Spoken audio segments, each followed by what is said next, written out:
ডেৰগাঁৱত উত্তপ্ত পৰিৱেশ।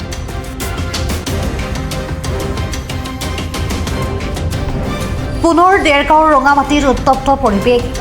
স্থানীয় ৰাইজৰ বাবে বিনামূলীয়া হ'ব লাগিবই। বিনামূলীয়া নোহোৱা পৰ্যন্ত আমাৰ সংগ্ৰাম চলিছে। এই জুই চলিছে। এই পৰিৱেশ ডেৰগাঁৱৰ ৰঙামাটিৰ টোল গেটক লৈ।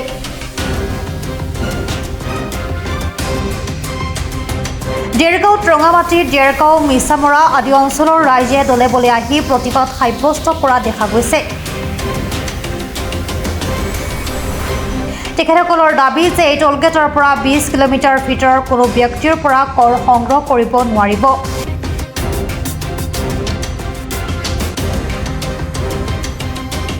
শেষত ডেৰগাঁও চক্ৰ বিষয়া মনীষা কলিতাৰ লগত মত বিনিময় হয়।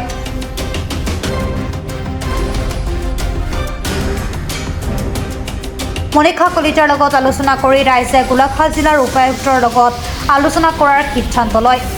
এই টোলগেটখন অন্যায়ভাৱে মুকলি কৰা হৈছে। তেওঁলোকে কোনো গম নোপোৱাকৈ চোৰৰ নিচিনাকৈ আচলতে তেওঁলোকে ডকাইতি কৰিছে। ডকাইতি এইকাৰণে কৰিছে বুলি কৈছোঁ, 12 তাৰিখৰ দিনাখন যেতিয়া সন্ধিয়া 8:30 বজাত এগৰাকী বৰঠাকুৰ নামৰ এই অনেশা ঠাকুৰ আছিলে ইয়াত, তেখেত আছিলে মেজিষ্ট্ৰেট। তেখেতে আমাক ক'লে যে আপোনালোকক বোলে চাওক বাইদেউ, এইটো অন্যায় হৈছে, আপোনাৰ টোলগেটখন বন্ধ কৰক। ঠিক আছে, মানে বন্ধ কৰিছোঁ, এতিয়া বন্ধ কৰি চাওক। আপোনালোকে 2 দিন বিহু আছে, 13 আৰু 14 তাৰিখ 2 দিন টোলগেটখন বন্ধ থাকিব। আৰু 15 তাৰিখৰ পিছত আয়ুক্তৰ লগত আমাৰ আলোচনা হ'ব। আয়ুক্ত যদি আমাক মাতে, আমি আয়ুক্ত তালৈ যাম, আমাৰ দাবী আয়ুক্তৰ আগত দাঙি ধৰিম। আয়ুক্ত যদি আমাৰ দাবী মানি লয়, তেতিয়া আমি সংগ্ৰাম প্ৰত্যাহাৰ কৰিম। তেতিয়া তেখেতে কৈছে ঠিক আছে হ'ব। কিন্তু সেইদিনাখন ৰাতি 12 বজাত ডকাইতি কৰিছে। নেশ্যনেল হাইৱে অথৰিটিয়ে ইয়াত ডকাইতি কৰিছে। মানে তেওঁলোকে জিলা উপায়ুক্ত, জিলা যিজন মানে মেজিষ্ট্ৰেট, তেওঁ মেজিষ্ট্ৰেটক যিজনা কৰিছে। গতিকে আমি এই মুহূৰ্তত যেতিয়ালৈকে আয়ুক্ত নাহিব, আমাৰ সংগ্ৰাম চলি থাকিব। হ'লে NHAI national highway authority of ইণ্ডিয়াই কিছুমান নিজে গাইডলাইন বান্ধি দিছে। প্ৰথম কথাটো হৈ গ'ল, পৌৰসভাৰ 9 কিলোমিটাৰ ব্যাসাৰ্ধৰ ভিতৰত এখন টোলগেট হ'ব নোৱাৰে। আপোনালোকে চাব, ডেৰগাঁও পৌৰসভা এলেকা য'ত শেষ হৈছে তাৰ পৰা ৰঙামাটিলৈ মাত্ৰ 7 কিলোমিটাৰ। তাৰপিছতো এখন টোলগেট বনোৱা হৈছে। আৰু দ্বিতীয় কথাটো হৈ গ'ল, চাওক, এখন টোলগেট হ'বলৈ হ'লে ৰাস্তাৰ দুয়োকাষে মহিলা আৰু পুৰুষৰ বাবে প্ৰস্ৰাৱগাৰ আৰু শৌচাগাৰ ব্যৱস্থা থাকিব লাগিব। আপোনালোকে নিজেই চাওক, এখন টোলগেট খুলিলে ইয়াত প্ৰস্ৰাৱগাৰ আৰু শৌচাগাৰ ব্যৱস্থা আছে নেকি?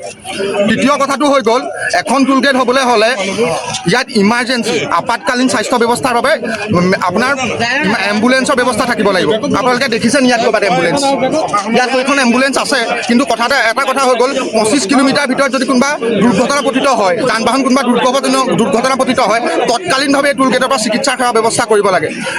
আজিলৈকে এই কথাটো আপুনি অসমত বাদ দিয়ক, ভাৰতবৰ্ষতো নজিৰ পোৱা নাই। গতিকে আমি এটা কথা স্থানীয় ৰাইজ হিচাপে এটা কথা স্পষ্টভাৱে কৈছোঁ, এই টোলগেটখন সম্পূৰ্ণৰূপে ন্যায় বহিৰ্ভূত আৰু এইখন অসাংবিধানিকভাৱে এইখন প্ৰতিষ্ঠা কৰা হৈছে। আৰু এটা কথা চাব, কেন্দ্ৰীয় যোনগৰাকী পথ পৰিবহণ মন্ত্ৰী আছে, তেখেতে সংসদত কৈছিল 60 কিলোমিটাৰ ব্যাসাৰ্ধৰ ভিতৰত 2খন টোলগেট হ'ব নোৱাৰে। ইয়াৰ পৰা ৰঙাজানলৈ মাত্ৰ 30 কিলোমিটাৰ। তাৰপিছতো গোলাঘাট জিলাত 2খনকৈ টোলগেট এই চৰকাৰখনে ৰাইজক উপহাৰ দিছে। লক্ষ্যটো কি, উদ্দেশ্যটো কি? স্থানীয় যোনসকলে ব্যৱসায়ী আছে, সেই ব্যৱসায়ীসকলৰ মূৰত মাধমাৰ সজাব লাগে। গতিকে আমি এটা কথা স্পষ্ট ৰূপত কৈছোঁ স্থানীয় ৰাইজ হিচাপে, এই ৰঙামাটি অঞ্চলৰ পৰা 20 কিলোমিটাৰ, পূব, পশ্চিম, উত্তৰ, দক্ষিণ, এই 4টা দিশত 20 কিলোমিটাৰ কোনো কমাৰ্চিয়েল ভেহিকুল হওক, কোনো পাৰ্চনেল ভেহিকুল হওক, 1 টকা পইচা নিদিওঁ, এইটো স্পষ্ট। আৰু 2 নম্বৰ কথাটো হৈ গ'ল, যদি আমাৰ এই দাবী নামানে নেশ্যনেল হাইৱে অথৰিটি অফ ইণ্ডিয়াই, কোনোবা পুঁজিপতি পকেট গৰমৰ স্বাৰ্থত যদি এখন টোলগেটক বা যদি স্থানীয় ৰাইজৰ মূৰত মাধমাৰ সোধাই লৈ পেলাই যদি কৰ ল'বলৈ হয়, এই সংগ্ৰাম অব্যাহত থাকিব, স্থানীয় ৰাইজক লৈ পেলাই থাকিব।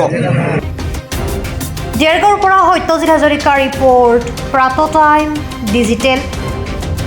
Mobile plus physiotherapy wellness and rehabilitation centre, দক্ষিণ কামৰূপৰ ব্যৱসায়িক প্ৰাণকেন্দ্ৰ বিজয়নগৰৰ লগতে VIP চক আৰু গুৱাহাটী মালিগাঁও পাণ্ডৱনগৰত থকা 3খন ক্লিনিক বৰ্তমান প্ৰায় 20 বছৰৰ অভিজ্ঞতা পুষ্ট তথা এতিয়ালৈকে প্ৰায় 40,000 ৰোগীক সুস্থ কৰি তোলা ডক্টৰ পল্লৱী নাথৰ তত্বাৱধানত চলি আছে। এই ফিজিঅ'থেৰাপি চেণ্টাৰ 3টাত বৰ্তমান অভিজ্ঞ ডক্টৰৰ দ্বাৰা যিকোনো জটিল ফিজিঅ'থেৰাপি চিকিৎসাৰ লগতে যিকোনো ৰোগীৰ ঘৰলৈ গৈ চিকিৎসা সেৱাৰ সুব্যৱস্থাও ৰাখিছে।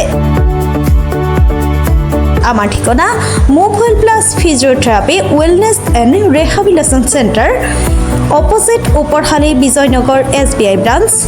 আমাৰ VIP চকৰ ঠিকনাটো হ'ল VIP chowk near VIP bus stop Borjhar Guwahati. আমাৰ মালিগাঁও ঠিকনাটো হ'ল চেলাছ 360 physiotherapy and rehabilitation centre Maligaon Pandavnagar Guwahati 12। আমাৰ যোগাযোগ নম্বৰ হৈছে 8011744696।